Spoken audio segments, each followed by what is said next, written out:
Ultros is a Metroidvania where you're stuck in an endless time loop, and your one goal is to break out of it. Unfortunately, it won't be easy, as you need to free all the shamans scattered across the sarcophagus, the space station that you're currently stuck in.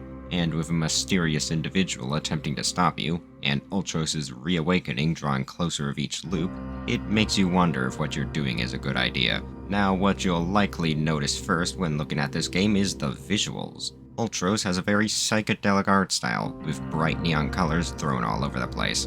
While many people say that the art style is way too distracting, I personally like it. The combat is focused on attacking different openings and using a variety of different attacks to defeat your enemies. Using a variety of attacks makes the remains of your enemies pristine rather than battered.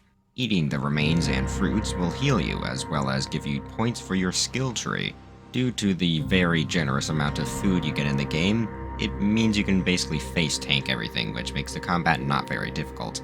The game is also heavily focused on its gardening mechanic, which I'll get into. You can find many different seeds on your journey which can be planted into soil, which will grow plants.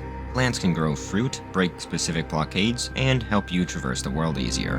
But most importantly, they grow these blue buds, which can be activated by these fireflies. The fireflies will follow you around, but they can only go so far.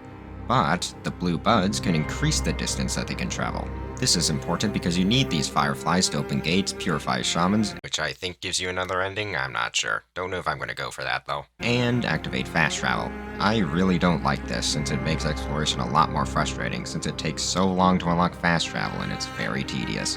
But of course, the main thing that sets this game apart from others is the time loop mechanic.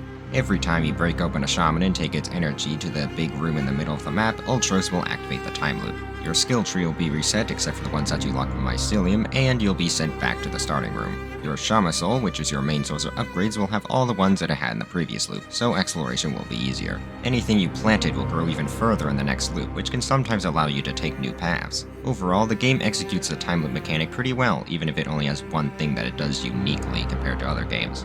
In conclusion, Ultros is a very unique and fun Metroidvania. I definitely recommend giving it a try. Oh yeah, I also played Gris. The presentation is really nice, and the music is very nice as well. And that's really about it. Maybe it's just not my type of game, who knows. I also decided to put all the games I reviewed on a tier list, so here you go. Feel free to disagree, I don't know. Do whatever you want.